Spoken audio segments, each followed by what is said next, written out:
북한의 7차 핵실험이 예상되는 가운데 정부와 여당이 전술핵 재배치를 또 거론하기 시작했습니다.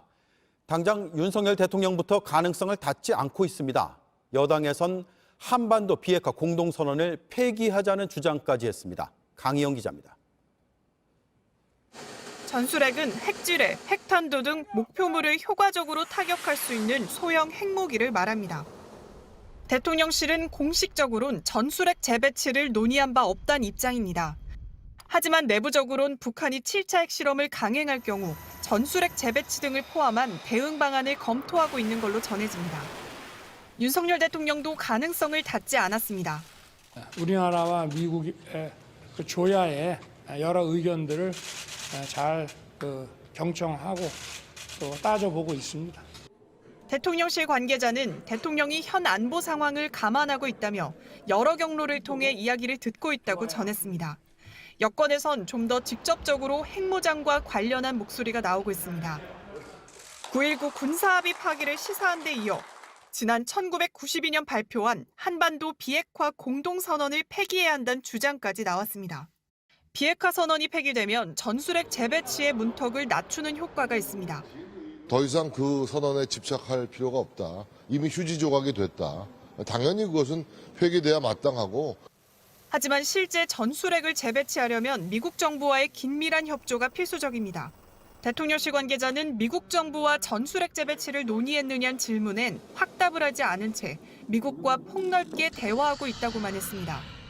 일각에선 전술핵 재배치 논의 자체가 미국으로부터 더 강화된 수준의 핵확장 억제를 끌어내기 위한 전략적 카드라는 해석도 나옵니다. JTBC 강연입니다.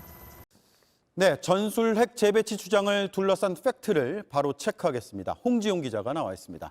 자, 전술핵 들여오면 핵 확산 금지 조약 위반이다 이런 주장도 나오거든요. 맞습니까? 그렇지 않습니다. 반드시 위반은 아닙니다. NPT 핵 확산 금지 조약을 보면 핵무기를 국가 간에 주고받지 못하도록 규정하고 있습니다.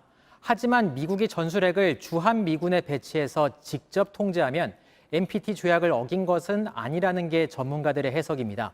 소유권이나 통제권을 넘기지는 않기 때문입니다. 네. 그런데 이런 식으로 전술핵을 들여오는 경우가 다른 나라에서 있었습니까? 네, 있었습니다. 여권에서는 북대서양조약 기구 나토의 핵 공유 방식을 거론하기도 합니다.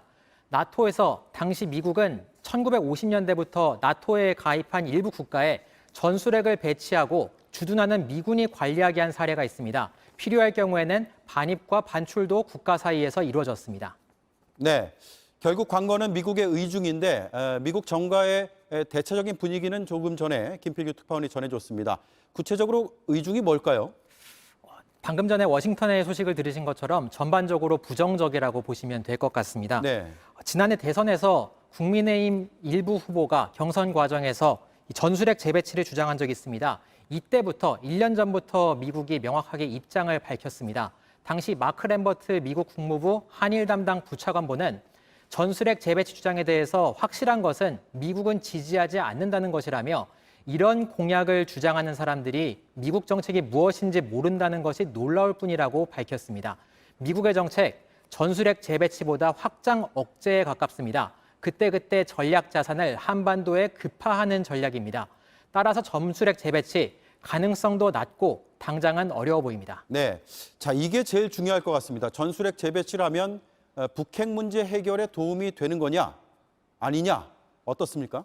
결론적으로 득보다 실이 훨씬 크다는 것이 전문가들의 분석입니다. 잃는 게 많다고요? 예, 그렇습니다. 북한에서 이 핵을 포기할 수 있도록 만드는 명분 자체가 사라질 수 있다는 우려가 나오고 있습니다. 왜냐하면 이 북핵 문제, 북핵을 인정하고 관리하는 방향으로 정책이 바뀔 수밖에 없기 때문입니다. 판이 바뀌는 셈인데요. 전문가의 목소리 잠깐 들어보시겠습니다. 네. 미국의 전술핵 재배치가 이루어진다면 한반도 비핵화 해결의 명분 자체가 사라져버릴 것입니다. 우리가 핵무장을 하면 일본과 대만이 따라하고 중국은 반대로 강력하게 반발할 수 있습니다. 동북아 영내 긴장이 증가할 수 있는 겁니다.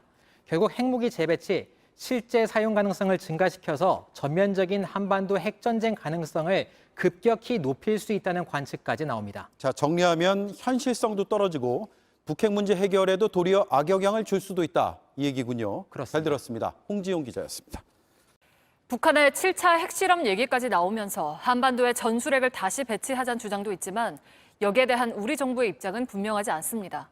대신 획기적으로 확장 억제를 강화하는 쪽에 초점을 맞추고 미국 측과 긴밀히 소통하고 있다는 게 정부 설명입니다.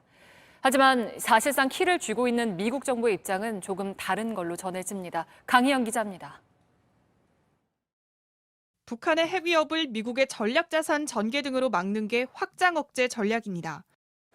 정부는 확장 억제를 획기적으로 강화하겠다는 입장입니다. 한반도에 직접 핵을 들여오는 전술핵 재배치는 현실성이 낮다는 판단에 섭니다. 대신 핵 잠수함 같은 미국의 전략자산을 한반도 인근에 상시 배치하는 방안 등이 거론됩니다. 비핵화 원칙을 유지하면서도 확장 억제를 강화하는 절충점이 되는 셈입니다. 이런 다양한 방안을 놓고 미국 측과 협상 중이란 게 우리 정부의 설명입니다. 윤 대통령도 여러 가능성을 따져보고 있다고 했습니다. 그 확장 억제와 관련된 다양한 그 의견들이 나오기 때문에 다양한 가능성에 대해서 꼼꼼하게 따져보고 있습니다. 다만 미국이 이를 수용할진 미지수입니다. 최근 열린 확장 억제 전략협의체에선 우리 정부가 미국 측에 전략자산 전개 정례화를 요구했지만 미국의 태도가 소극적이었던 걸로 전해집니다. 핵 공유 관련 사안도 논의되지 않았습니다. 하지만 최근까지도 우리 정부는 다양한 경로로 더 강화된 확장 억제 방안을 타진한 걸로 전해집니다. 대통령실 관계자는 한미 양국은 확장 억제의 실효성을 높일 수 있는 방안들을 긴밀히 협의 중이라고 밝혔습니다. JTBC 강연입니다.